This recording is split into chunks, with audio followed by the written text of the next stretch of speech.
Assalamualaikum teman-teman semuanya. Kamu itu cuma pembantu di rumah ini. Sinta, sadar diri. Jangan bermimpi bisa bersanding dengan anak saya yang seorang dokter. Suara mertuaku menggelegar, memecahkan sunyi ruang tengah yang panas. Aku hanya bisa tertunduk, meremas ujung daster usangku sementara air mata sudah menggenang di pelupuk. Di depan pintu, suamiku, Mas Aris, justru memalingkan wajah, seolah membenarkan setiap cacian yang menghinaku. Hari itu, aku dituduh mencuri perhiasan yang bahkan tak pernah kusentuh seumur hidupku. Di tengah badai fitnah yang menghancurkan harga diriku, tiba-tiba deru kendaraan taktis berhenti tepat di depan gerbang rumah. Suara sepatu laras tinggi menghentak bumi, mendekat ke arah kami. Ternyata, sebelum kita mulai cerita ini, tuliskan dulu di kolom komentar, dari kota mana kalian menonton cerita ini. Dan jangan lupa untuk like dan subscribe channel ini. Yang sudah subscribe, like, dan komen semoga dimudahkan segala urusannya, dilapangkan rezekinya, disehatkan badannya, dan dikabulkan semua hajat dunia akhirat oleh Allah. Amin ya rabbal alamin. Sekarang mari kita mulai ceritanya. Namaku Sinta, dan selama 3 tahun terakhir, hidupku adalah definisi dari pengabdian yang tak pernah dihargai. Aku menikah dengan Aris karena cinta, namun di mata keluarga besarnya, aku hanyalah gadis yatim piatu dari desa yang tak punya latar belakang keluarga terpandang.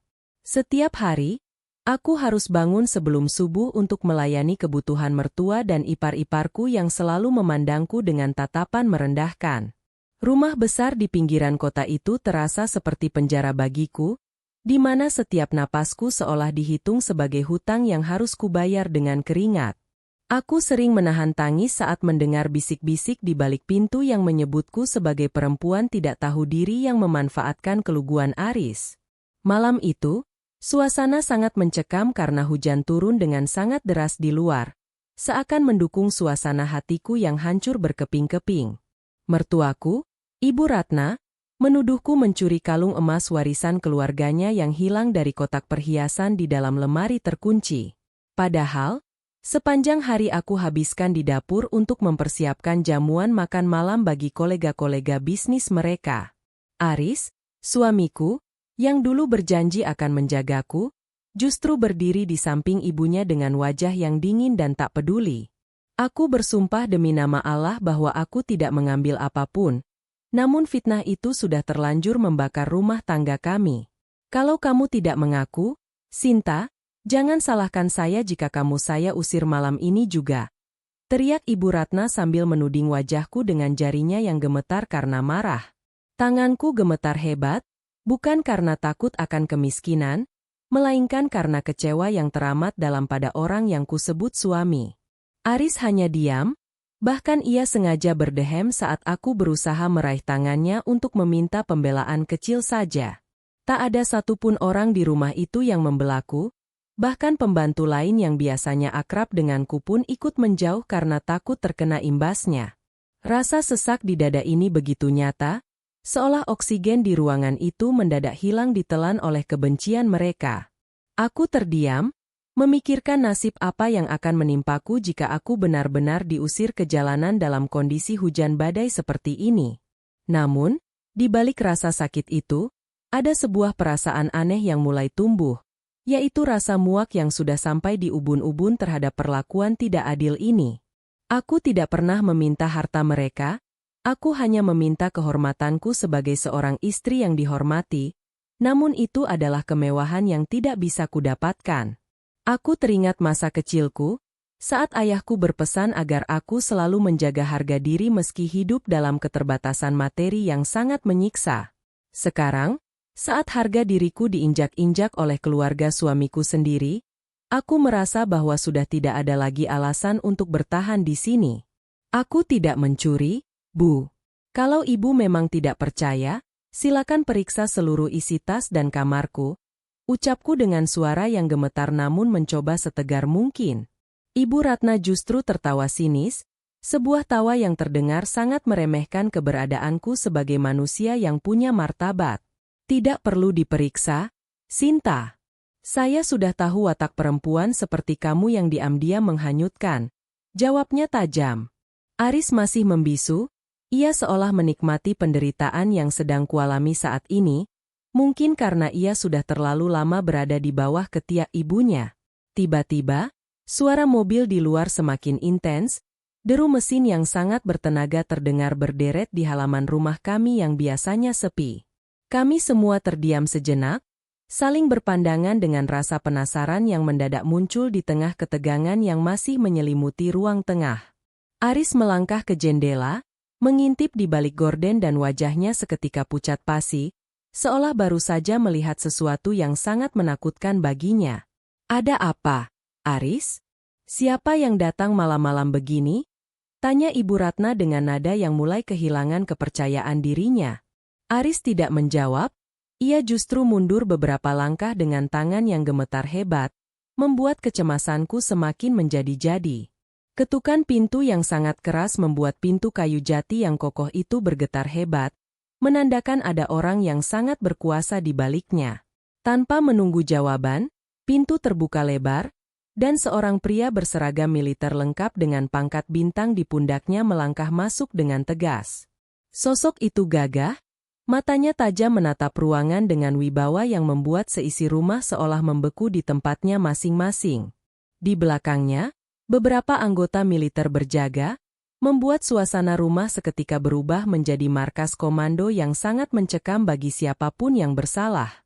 Aku tertegun melihat pria itu, wajahnya terasa sangat familiar, mengingatkanku pada sosok yang selama ini tersembunyi dalam ingatanku. Mana Sinta? Suaranya berat, tegas, dan dingin, memecah kesunyian yang mencekam di antara kami semua yang masih bingung dengan kejadian ini.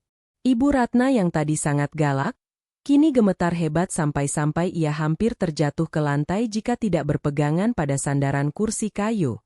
Aris memberanikan diri untuk melangkah maju, namun ia langsung terdiam saat pria itu menatapnya dengan tatapan yang sangat mematikan. Aku maju perlahan, merasa ragu namun juga merasa ada sesuatu yang akan segera berubah dalam hidupku malam ini. Pria itu menatapku, matanya sedikit melunak, sebuah sorot mata yang penuh dengan kerinduan dan perlindungan yang selama ini tidak pernah kurasakan. Bapak? Bapak siapa? Tanyaku pelan, suaraku nyaris hilang ditelan oleh detak jantungku yang berpacu dengan sangat cepat saat itu. Pria itu tersenyum tipis, sebuah senyum yang mengandung ribuan arti yang belum bisa ku mengerti sepenuhnya di tengah situasi yang sangat kacau ini. Aku adalah orang yang seharusnya menjagamu sejak lama. Sinta. Aku adalah kakak kandungmu yang selama ini kamu kira sudah tiada. Jawabnya dengan suara yang sangat tenang namun mampu menggetarkan isi rumah. Dunia seolah berputar dengan sangat cepat. Kepalaku pening memikirkan bagaimana mungkin orang yang kukira tewas bertahun-tahun lalu bisa berdiri di depanku sebagai seorang jenderal. Ibu Ratna dan Aris tampak seperti orang yang baru saja terkena petir di siang bolong. Wajah mereka pucat pasi dan keringat dingin bercucuran di pelipis. Mereka tentu tidak menyangka bahwa menantu yang selama ini mereka injak-injak memiliki pelindung yang begitu kuat dan ditakuti oleh banyak orang. Aku merasa ada keadilan yang mulai bekerja, sebuah pembalasan yang tidak pernah kubayangkan sebelumnya akan datang dengan cara yang sangat dramatis seperti ini. Malam itu, fitnah yang mereka buat untuk menghancurkanku justru menjadi awal dari kehancuran mereka sendiri di tangan orang yang sangat menyayangiku. Aku berdiri di samping jenderal itu, merasakan kekuatan baru yang mengalir dalam diriku, sebuah keberanian untuk melawan semua ketidakadilan yang kuterima selama ini. Pria itu mendekat, ia melepaskan jaket seragamnya yang tebal dan menyampirkannya ke pundakku yang masih basah karena air hujan yang tadi sempat mengenainya. Ia menatap Ibu Ratna dengan tatapan yang membuat wanita tua itu menunduk dalam-dalam, tak berani menatap mata pria berpangkat jenderal tersebut. Anda yang menuduh adik saya mencuri? Tanya pria itu dengan nada yang sangat tenang namun penuh dengan ancaman tersembunyi yang membuat merinding. Ibu Ratna mencoba untuk membuka mulut, namun tidak ada suara yang keluar, lidahnya seolah keluh karena ketakutan yang luar biasa. Aris pun hanya bisa terdiam. Tubuhnya yang dulu sok berkuasa di rumah ini sekarang tampak sangat kecil dan tidak berdaya. Saya sudah memantau Sinta sejak dia menikah dengan anak Anda. Lanjut pria itu sambil menoleh ke arah Aris yang kini gemetar ketakutan. Saya tahu bagaimana kalian memperlakukannya, bagaimana kalian menganggapnya sebagai budak, dan bagaimana kalian memfitnahnya dengan keji hanya karena ego kalian. Kata-kata itu diucapkan dengan begitu dingin. Setiap katanya seolah menjadi belati yang menusuk langsung ke jantung keluarga Aris. Aku hanya bisa terpaku, tidak menyangka bahwa kakakku yang dulu pergi merantau untuk menjadi tentara ternyata selalu mengawasiku dari kejauhan. Kehadirannya malam ini bukan sekadar kebetulan, melainkan hasil dari pengamatan panjang yang dia lakukan untuk melindungiku dari orang-orang jahat ini. Sekarang, saya minta kalian serahkan semua dokumen pernikahan Sinta dan juga barang-barang pribadinya tanpa ada satupun yang kurang, perintahnya kepada Aris. Tanpa membantah sedikit pun, Aris segera berlari ke arah kamarnya untuk mengambil apa yang diminta, wajahnya penuh dengan kepanikan yang sangat kentara. Ibu Ratna masih mematung, seolah tidak percaya bahwa kehidupannya yang nyaman selama ini akan segera berakhir hanya karena seorang menantu yang selama ini mereka remehkan. Aku merasakan kepuasan yang luar biasa melihat mereka yang dulunya angkuh, kini harus bertekuk lutut karena ketakutan yang mereka tanam sendiri selama ini. Ternyata, doa seorang yang terzalimi memang akan dikabulkan Allah dengan cara yang paling tidak terduga oleh siapapun. Sinta, apa kamu masih ingin bertahan dengan laki-laki yang bahkan tidak punya nyali untuk membelamu di saat kamu difitnah di depan matamu sendiri? Tanya kakakku sambil menatapku lembut. Aku menggelengkan kepala dengan mantap, karena sudah tidak ada lagi rasa cinta yang tersisa untuk Aris yang pengecut. Kepercayaan itu sudah hancur total sejak dia membiarkan ibunya menghinaku berkali-kali tanpa ada usaha untuk menengahi atau membela sedikit pun. Kakakku mengangguk, dia mengerti keputusanku, dia tahu bahwa perempuan yang sudah berkorban sebesar aku tidak layak untuk diperlakukan seperti barang dagangan yang bisa dibuang sesuka hati. Aris kembali dengan napas terengah-engah, membawa tas kecil berisi barang-barangku dan dokumen yang diminta oleh kakakku dengan tangan yang masih gemetar. Dia mencoba untuk mendekatiku, mungkin ingin memohon maaf atau sekadar mencari alasan. Namun salah satu ajudan jenderal itu langsung menghalanginya dengan tatapan tajam. Aris mundur ketakutan, ia tahu bahwa melawan seorang jenderal berarti mempertaruhkan karir dan masa depannya sendiri sebagai dokter yang cukup dikenal di kota ini. Kakakku mengambil tas itu, lalu memberikan isyarat kepadaku untuk segera bersiap-siap meninggalkan rumah ini untuk selama-lamanya. Aku menatap ruangan itu sekali lagi, tempat di mana aku pernah menangis, menderita, dan hampir menyerah pada takdir yang begitu kejam. Sinta, ayo kita pergi dari tempat terkutuk ini, kata kakakku sambil merangkul pundakku, memberiku rasa aman yang sudah lama hilang dari hidupku selama bertahun-tahun. Kami melangkah keluar rumah, meninggalkan Ibu Ratna dan Aris yang hanya bisa melihat kepergian kami dengan tatapan kosong dan penuh dengan penyesalan. Hujan di luar sudah sedikit mereda, menyisakan udara malam yang dingin namun terasa sangat segar bagiku, seolah-olah beban berat di pundakku telah terangkat sepenuhnya. Di luar, ada mobil dinas militer yang menunggu, sebuah simbol kekuatan yang akan menjagaku mulai saat ini hingga masa depan yang lebih baik. Aku naik ke dalam mobil itu, merasa seperti orang yang baru saja terlahir kembali ke dunia yang jauh lebih indah. Saat mobil mulai bergerak meninggalkan perkarangan rumah itu, aku melihat ke spion dan mendapati rumah yang dulunya terasa mencekam itu semakin menjauh di balik kegelapan. Tidak ada rasa sedih sedikit pun yang kurasakan, justru rasa lega yang sangat besar karena aku akhirnya bisa lepas dari belenggu keluarga yang tidak tahu terima kasih. Kakakku, yang kutahu bernama Mas Bram, duduk di sampingku sambil memegang tanganku dengan sangat erat, seolah dia tidak ingin aku merasa takut lagi. Dia menceritakan bagaimana dia berjuang keras di militer, bagaimana dia terus mencari keberadaanku setelah dia mendengar kabar bahwa rumah orang tua kami dulu habis terbakar. Ternyata, dia sempat mengalami kesulitan dalam melacak jejakku karena Aris sengaja memutus akses komunikasiku dengan siapapun di luar rumahnya.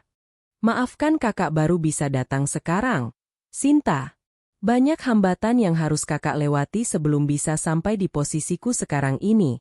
Ucapnya dengan nada yang sangat tulus. Aku menggeleng, air mata bahagia jatuh di pipiku, bukan karena kesedihan melainkan karena aku sangat bersyukur masih memiliki keluarga yang begitu mencintaiku.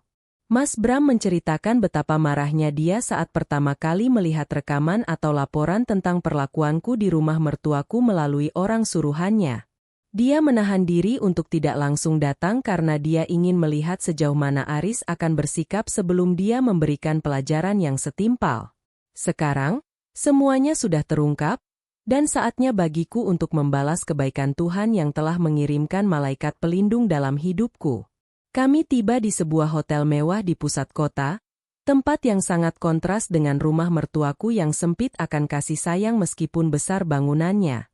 Mas Bram membawaku ke sebuah ruangan yang nyaman, tempat di mana aku bisa beristirahat dengan tenang tanpa harus takut akan ada lagi suara bentakan yang mengejutkanku. Dia memesankan makanan, melayaniku dengan sangat baik, seolah dia ingin menggantikan semua hari-hari pahit yang kualami selama berada di rumah itu. Aku merasa sangat dihargai, sesuatu yang selama ini hanya menjadi mimpi di tengah malam yang dingin. Ini adalah kehidupan baru yang tidak pernah kubayangkan sebelumnya, sebuah awal yang penuh dengan harapan dan kedamaian yang sesungguhnya. Malam itu, aku tidur dengan nyenyak, tanpa ada mimpi buruk yang menghantuiku seperti biasanya saat aku masih berada di bawah atap rumah yang penuh kebencian. Aku sadar bahwa hidupku memang akan berubah total mulai besok, dan aku tidak sabar untuk melihat apa yang akan terjadi selanjutnya dalam petualangan baruku.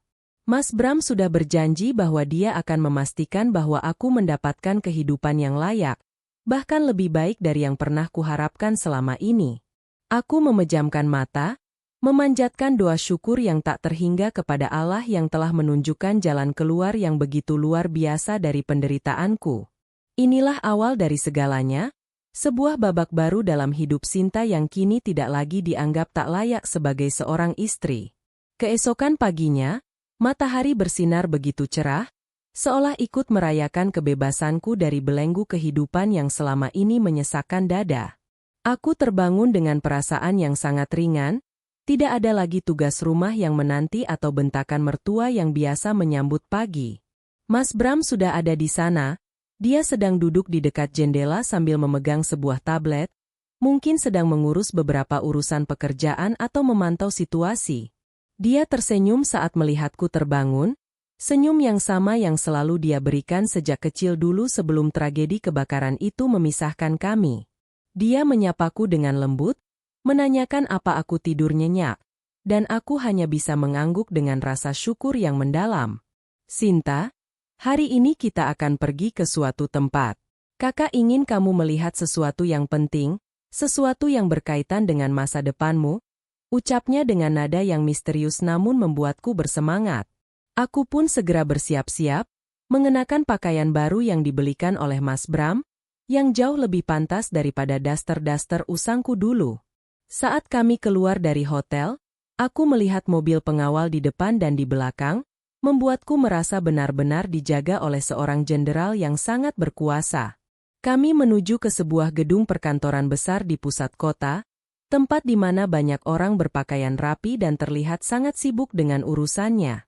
Ternyata, Mas Bram ingin aku melihat sendiri bagaimana dunia luar bekerja dan bagaimana aku bisa mendapatkan peluang yang lebih baik.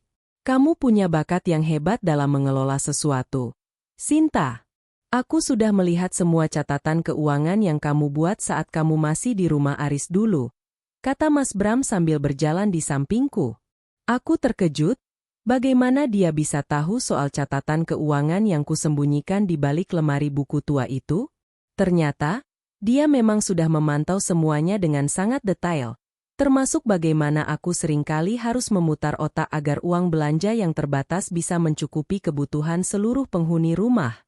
Dia membawaku ke kantor salah satu rekan bisnisnya, di mana dia ingin aku belajar mengelola sebuah usaha yang bergerak di bidang distribusi barang-barang kebutuhan pokok. Aku merasa tertantang, ini adalah kesempatan yang tidak pernah kubayangkan sebelumnya dalam hidupku. Jangan pernah merasa rendah diri lagi, Sinta. Kamu punya kemampuan, kamu punya harga diri, dan sekarang kamu punya dukungan yang tidak akan pernah meninggalkanmu. Tegasnya saat kami memasuki ruangan pimpinan. Pertemuan itu berjalan sangat lancar, dan aku merasa sangat percaya diri saat menjelaskan ide-ide yang selama ini mengendap di kepalaku. Orang-orang di sana mendengarkan dengan penuh perhatian, mereka melihat potensi yang besar dalam diriku, bukan sebagai pembantu, melainkan sebagai calon pengusaha muda. Aku merasa seperti orang yang baru saja terlepas dari rantai yang membelenggu potensiku selama bertahun-tahun. Kini, aku tidak lagi dianggap tak layak, justru mereka melihatku sebagai sosok yang sangat kompeten dan berdedikasi tinggi. Sementara itu, di sisi lain kota, aku mendengar kabar bahwa keluarga Aris sedang mengalami kesulitan yang luar biasa setelah kepergianku dari rumah mereka. Ternyata, kalung yang dulu mereka tuduhkan padaku sebenarnya hilang karena keteledoran mereka sendiri, dan sekarang bisnis mereka sedang diambang kebangkrutan. Mas Bram tidak melakukan apa-apa secara langsung, namun dia memastikan bahwa semua rekan bisnis Aris tahu bagaimana sebenarnya perilaku keluarga itu terhadap istrinya. Reputasi Aris sebagai dokter yang baik mulai luntur, digantikan dengan citra pria yang tidak bisa melindungi keluarganya sendiri dan memiliki keluarga yang kejam. Kabar ini sampai ke telingaku melalui asisten Mas Bram, dan aku hanya bisa menarik napas panjang. Tidak ada rasa benci, hanya rasa iba atas kebodohan mereka. Aku fokus pada pekerjaanku, belajar dengan cepat, dan membuktikan bahwa aku bukan perempuan yang bisa disepelekan lagi oleh siapapun. Mas Bram selalu ada di sampingku, memberikan nasihat dan arahan setiap kali aku merasa kesulitan atau ragu dengan langkah yang harus kuambil. Kami semakin dekat, ikatan persaudaraan kami yang sempat terputus kini kembali tersambung dengan lebih kuat dan lebih dalam dari sebelumnya. Aku belajar banyak tentang dunia militer, tentang ketegasan, disiplin, dan pengabdian kepada negara yang selama ini menjadi napas bagi kehidupan kakakku. Dia bukan hanya kakak bagiku, dia juga guru dan teladan yang sangat menginspirasiku untuk menjadi versi terbaik dari diriku sendiri setiap harinya. Suatu sore, saat kami sedang menikmati kopi di sebuah kafe terbuka, tiba-tiba aku melihat seseorang yang sangat familiar berjalan di seberang jalan. Itu adalah Aris, dia terlihat sangat berantakan, tidak lagi mengenakan pakaian rapi seperti dulu, dan wajahnya tampak sangat lelah dan tertekan. Dia berhenti sejenak, melihat ke arah kami, dan matanya bertemu dengan mataku, ada rasa sesal yang terpancar jelas dari sana. Dia ingin mendekat, namun sekali lagi, dia tertahan oleh rasa takut saat melihat sosok Mas Bram yang sedang duduk di depanku dengan wajah dingin.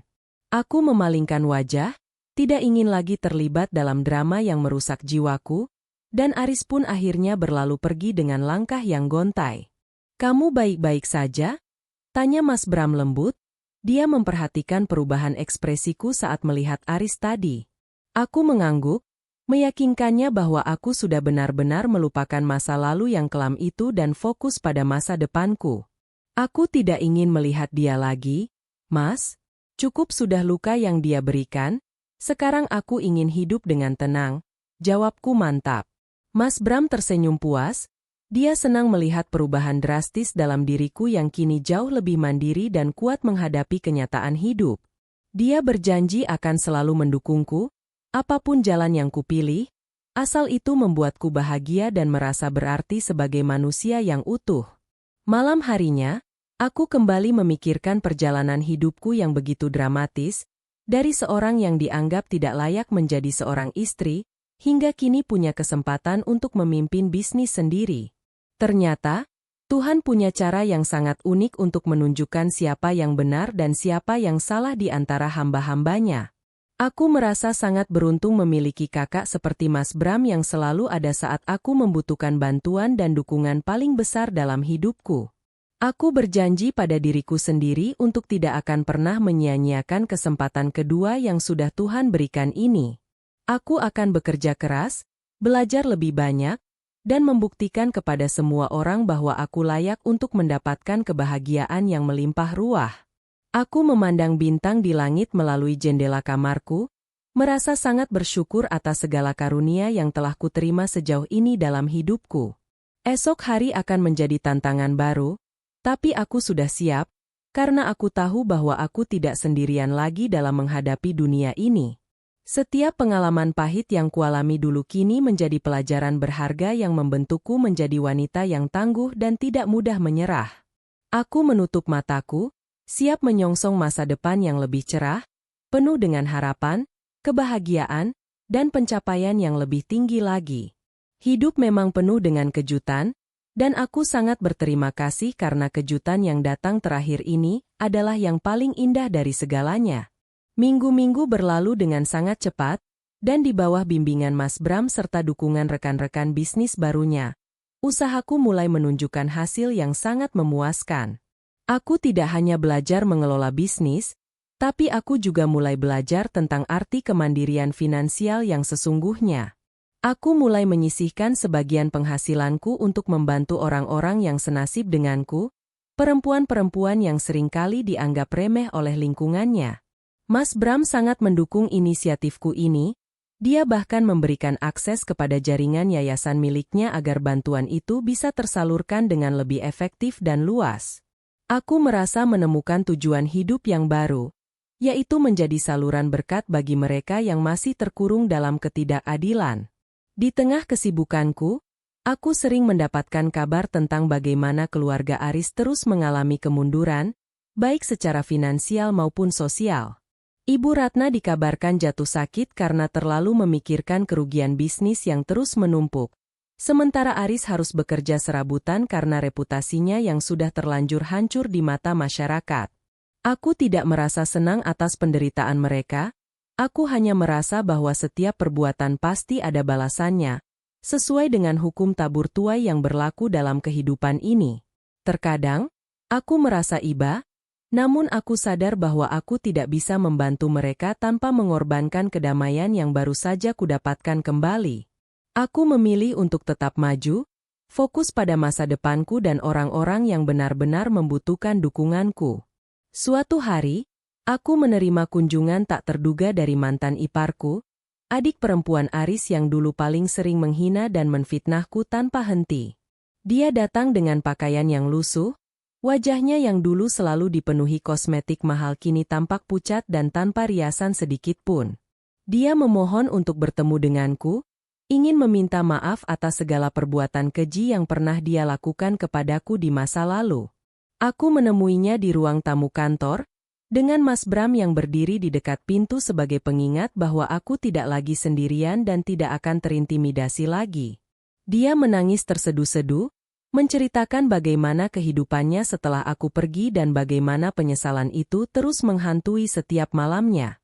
Sinta, aku benar-benar minta maaf.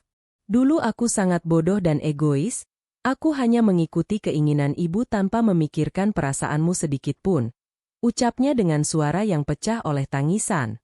Aku menatapnya, ada sedikit rasa iba yang muncul di hatiku, namun aku juga ingat betapa jahatnya dia saat dulu sering mengadu domba aku dan Aris. Aku memaafkanmu, jawabku singkat, namun tegas. Tapi maaf, aku tidak bisa kembali ke rumah itu atau membantu kalian secara langsung. Kita sudah menempuh jalan yang berbeda sekarang. Dia tampak terpukul, namun dia pun memahami bahwa pintu untuk kembali ke kehidupan lamaku sudah tertutup rapat selama-lamanya. Dia pergi dengan membawa penyesalan yang mendalam, dan aku merasa beban di pundakku semakin ringan setelah melepaskan rasa sakit itu melalui maaf yang kuberikan. Mas Bram menghampiriku, dia tersenyum bangga dan menepuk bahuku dengan lembut sebagai bentuk dukungan atas kedewasaanku dalam menghadapi masa lalu. Kamu sudah melakukan hal yang benar, Sinta. Memaafkan tidak berarti kita harus membiarkan mereka kembali menyakiti kita, katanya dengan bijak. Aku mengangguk, merasa bahwa aku sudah benar-benar pulih dari trauma yang kualami dulu dan siap untuk melangkah lebih jauh lagi ke depan. Kehidupan ini memang indah jika kita tahu bagaimana memaafkan diri sendiri dan orang lain dari belenggu masa lalu yang menyakitkan. Kabar tentang kesuksesanku pun mulai tersebar luas, bukan karena aku ingin pamer, melainkan karena kerja keras dan dedikasiku yang memang layak untuk mendapatkan apresiasi. Banyak orang yang dulu meremehkanku kini berbalik memberikan dukungan dan bahkan ingin bekerja sama dengan perusahaanku yang sedang berkembang pesat ini. Aku belajar untuk selektif dalam memilih rekan bisnis, belajar untuk tegas dalam menetapkan batasan, dan tetap rendah hati dalam setiap pencapaian yang kuraih. Mas Bram selalu mengingatkanku untuk tidak pernah lupa dari mana aku berasal dan bagaimana perjuangan yang harus kulalui untuk mencapai titik ini. Aku memegang teguh nasihat itu, karena bagiku, keberhasilan tidak ada artinya jika kita kehilangan nilai-nilai kemanusiaan dalam diri kita. Salah satu momen yang paling berkesan adalah saat aku diundang sebagai pembicara dalam sebuah seminar tentang kemandirian perempuan di kota tempat aku tinggal dulu. Aku berdiri di depan ratusan peserta, menceritakan kisah hidupku, bagaimana aku difitnah, diusir, dan dianggap tidak layak, hingga akhirnya aku bangkit dan sukses seperti sekarang. Suasana ruangan itu hening, banyak dari mereka yang meneteskan air mata mendengarkan ceritaku yang begitu nyata dan menyentuh hati mereka masing-masing. Aku merasa lega bisa membagikan pengalamanku agar perempuan lain tidak perlu mengalami penderitaan yang sama seperti yang pernah kualami. Keberanian untuk bersuara adalah kunci, dan aku senang bisa menjadi contoh bagi mereka yang masih takut untuk bangkit dan memperjuangkan haknya sendiri. Setelah acara selesai, banyak orang yang datang menghampiriku untuk mengucapkan terima kasih dan berbagi kisah perjuangan mereka sendiri yang juga tak kalah beratnya. Aku merasa bahwa hidupku kini jauh lebih berarti, bukan karena harta atau jabatan, melainkan karena bisa memberikan harapan bagi orang lain yang sedang berada di titik terendah. Mas Bram selalu ada di sana, tersenyum bangga melihat adiknya yang dulu tertindas kini tumbuh menjadi sosok pemimpin yang menginspirasi banyak orang. Kami kembali pulang dengan perasaan yang sangat puas, merasa bahwa setiap tetes air mata dan keringat di masa lalu memang berbuah manis pada akhirnya. Dunia ini memang adil jika kita mau berusaha dan percaya bahwa Tuhan selalu punya rencana indah di balik setiap ujian yang diberikan. Aku menyadari bahwa setiap kejadian, baik senang maupun sedih, memiliki peran penting dalam membentuk kepribadianku menjadi lebih tangguh dan bijaksana dalam memandang hidup. Aku tidak menyesali masa lalu, karena tanpa itu, aku tidak akan menjadi Sinta yang sekarang ini, seorang wanita yang punya harga diri dan keberanian untuk menghadapi dunia. Mas Bram adalah anugerah terbesar dalam hidupku setelah masa-masa kelam itu berakhir. Dia yang mengembalikan keyakinanku bahwa aku layak untuk disayangi dan dihargai sebagai manusia. Kami merencanakan masa depan yang lebih baik, di mana aku bisa fokus mengembangkan bisnis dan membantu lebih banyak orang lagi ke depannya. Hidup ini adalah perjalanan yang panjang, dan aku siap untuk menghadapi setiap tantangan yang akan datang dengan senyuman dan keyakinan yang penuh. Malam itu, aku duduk di teras rumah baruku yang tenang, menatap langit malam yang bersih dengan bintang-bintang yang bersinar terang seperti harapan yang kini menyala dalam diriku. Tidak ada lagi rasa takut akan diusir, tidak ada lagi fitnah yang menyesakkan dada, hanya ada kedamaian dan rasa syukur yang tak terhingga kepada Sang Pencipta. Aku adalah Sinta, wanita yang dulu dianggap tidak layak, namun kini telah membuktikan bahwa martabat seseorang tidak ditentukan oleh apa kata orang lain. Aku bangga dengan diriku sendiri, bangga dengan kakakku, dan bangga dengan jalan yang telah kutempuh sejauh ini dalam hidupku yang penuh warna. Besok adalah hari baru, dan aku siap untuk menjalaninya dengan semangat dan dedikasi yang lebih besar lagi dari sebelumnya. Waktu bergulir dengan cepat, dan kini, hidupku terasa jauh lebih tenang daripada yang pernah kubayangkan saat aku masih terkurung di dalam rumah yang menyesakan itu. Aku telah berhasil membangun kembali reputasiku, bukan dengan membalas dendam kepada mereka yang dulu menyakitiku, melainkan dengan membuktikan prestasiku. Mas Bram seringkali mengajakku untuk mengikuti acara kenegaraan, di mana aku bisa bertemu dengan orang-orang hebat yang memiliki dedikasi tinggi bagi negeri ini. Di sana, aku sering berbagi cerita tentang bagaimana pentingnya memberikan kesempatan kepada perempuan untuk berkembang dan menunjukkan kemampuan terbaiknya tanpa hambatan. Setiap kali aku berbicara, aku selalu teringat pada diriku yang dulu, dan itu memberiku kekuatan lebih untuk terus berjuang bagi mereka yang masih tertindas. Sementara itu, Kabar tentang keluarga Aris semakin menghilang dari peredaranku, namun aku tahu bahwa mereka masih berjuang untuk bertahan hidup di tengah kerasnya kota ini. Terkadang aku mendengar bahwa Aris kini mencoba untuk memulai kembali karirnya dari nol, namun jalannya sangat berat karena masa lalu yang terus membayanginya. Ibu Ratna dikabarkan sudah semakin tua dan sakit-sakitan, dan tak ada lagi menantu yang mau mengurusnya dengan penuh ketulusan seperti dulu aku lakukan. Aku tidak memiliki dendam, karena aku sadar bahwa dendam hanya akan meracuni hatiku dan menghambat langkahku untuk meraih masa depan yang lebih indah. Aku memilih untuk melepaskan semuanya, membiarkan waktu yang menjawab segala perbuatan masa lalu mereka sendiri. Mas Bram, saudaraku yang menjadi pelindung sekaligus inspirasi terbesarku, kini telah dipromosikan ke jabatan yang lebih tinggi di lingkungan militer. Aku sangat bangga padanya. Dia adalah bukti nyata bahwa dengan kegigihan dan ketulusan, kita bisa mencapai apapun yang kita impikan dalam hidup ini. Kami sering menghabiskan waktu bersama, bercerita tentang masa kecil yang dulu hampir terlupa karena kesibukan hidup, dan itu membuat hubungan kami semakin akrab. Dia selalu mengingatkanku bahwa aku harus tetap rendah hati, tidak peduli seberapa sukses pun aku di masa depan nanti. Nasihat itu selalu kutanamkan dalam hatiku, menjadi pegangan setiap kali aku merasa mulai melayang terlalu tinggi karena pujian orang lain. Aku kini lebih berhati-hati dalam menjaga kepercayaan dan hubungan dengan orang-orang di sekitarku, terutama bagi mereka yang benar-benar peduli padaku.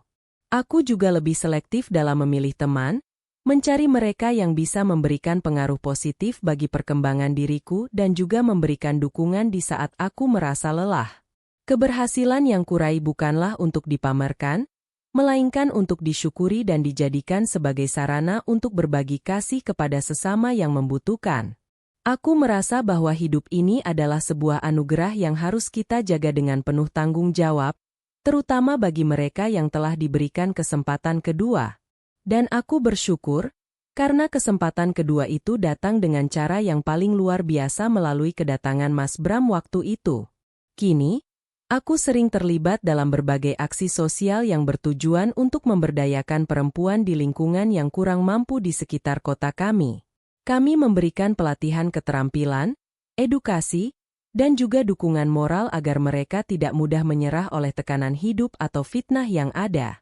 Aku melihat banyak sinta-sinta yang lain di luar sana, yang dulu bernasib sama denganku, namun kini mulai bangkit dan menunjukkan taringnya untuk merubah nasib. Melihat mereka tumbuh menjadi wanita yang kuat dan mandiri memberikan kebahagiaan yang tidak bisa diukur dengan uang berapapun jumlahnya. Ini adalah misi hidupku sekarang, untuk memastikan bahwa tidak ada lagi perempuan yang dianggap tidak layak karena keadaan hidupnya. Aku sering merenung, betapa hidup ini begitu misterius dan tidak pernah bisa ditebak arahnya. Namun Tuhan selalu punya skenario yang terbaik bagi kita semua. Fitnah yang dulu hampir menghancurkan hidupku justru menjadi batu loncatan yang membawaku pada kesuksesan dan kedamaian yang sesungguhnya saat ini. Jika dulu aku tidak diusir, mungkin aku akan selamanya terkurung dalam rumah itu, menjadi budak bagi keluarga yang tidak pernah menghargai keberadaanku sebagai seorang manusia. Maka, aku bersyukur atas setiap penderitaan yang dulu pernah kualami, karena itulah yang telah membentukku menjadi wanita yang tangguh dan bijaksana. Segalanya terjadi karena suatu alasan, dan aku percaya bahwa setiap ujian hidup akan selalu berakhir dengan kebahagiaan bagi mereka yang mau bertahan. Dalam setiap langkah yang kuambil, aku selalu berdoa agar diberikan kekuatan dan petunjuk agar aku tidak pernah menyimpang dari jalan yang benar. Aku ingin terus berbuat baik, terus menebar kasih sayang, dan terus menjadi inspirasi bagi orang-orang di sekitarku agar mereka bisa tetap optimis dalam menghadapi tantangan hidup. Aku tahu bahwa masih banyak rintangan yang akan muncul di masa depan, tapi aku tidak takut lagi karena aku tahu bahwa Tuhan selalu menyertai langkahku. Aku juga tahu bahwa aku selalu memiliki Mas Bram dan orang-orang baik di sekitarku yang akan selalu mendukungku dalam keadaan apapun. Inilah hidup yang kuinginkan, penuh dengan makna, kedamaian, dan harapan yang terus menyala setiap harinya. Tak terasa, hari ini adalah peringatan hari di mana aku diusir dari rumah itu, Dan sekarang aku melihatnya sebagai hari kebebasanku yang paling berharga. Aku merayakan hari ini dengan sebuah acara sederhana bersama Mas Bram dan rekan-rekan bisnisku, mengungkapkan rasa syukur atas segala perjalanan hidup yang telah kulewati. Kami saling berbagi cerita, saling memberikan dukungan, dan saling menguatkan dalam menghadapi setiap tantangan yang akan datang di masa depan. Aku merasa sangat beruntung dikelilingi oleh orang-orang yang begitu tulus menyayangiku dan menghargai keberadaanku sebagai seorang pribadi yang utuh. Ini adalah kebahagiaan sejati, kebahagiaan yang tidak bergantung pada apa kata orang lain, melainkan pada ketenangan hati dan rasa syukur yang mendalam. Di akhir hari yang indah ini, aku menuliskan sebuah pesan kecil dalam buku harianku, tentang perjalanan hidup dari seorang yang dianggap tidak layak hingga menjadi wanita yang mandiri. Aku ingin agar suatu saat nanti, kisah ini bisa menjadi inspirasi bagi banyak orang untuk tetap percaya pada kekuatan doa dan keadilan Tuhan yang selalu bekerja. Aku menutup buku itu dengan senyuman, siap untuk menyambut hari esok dengan semangat baru dan impian-impian yang lebih besar lagi dalam hidupku. Hidup ini memang indah, dan aku akan menjalaninya dengan sepenuh hati, memberikan yang terbaik dari diriku untuk dunia dan bagi siapa saja yang membutuhkanku. Terima kasih Tuhan, atas segala rencana indah yang telah Kau siapkan untukku dalam perjalanan hidup yang panjang ini. Dengan hati yang tenang dan penuh dengan rasa syukur, aku memejamkan mata, siap untuk memulai mimpi-mimpi indah yang akan menuntunku menuju masa depan yang lebih cemerlang lagi. Aku tahu bahwa setiap perjuangan yang kulakukan akan membuahkan hasil, dan setiap air mata yang kuteteskan akan diganti dengan senyuman yang jauh lebih manis. Aku adalah Sinta, wanita yang bangkit dari fitnah dan ketidakadilan, kini berdiri tegak sebagai bukti bahwa setiap orang layak mendapatkan kebahagiaan dan harga diri dalam hidupnya. Selamat malam dunia. Terima kasih untuk segala pelajaran berharga yang telah Kau berikan padaku hari ini dan aku siap untuk hari esok yang akan lebih menantang dan membahagiakan lagi.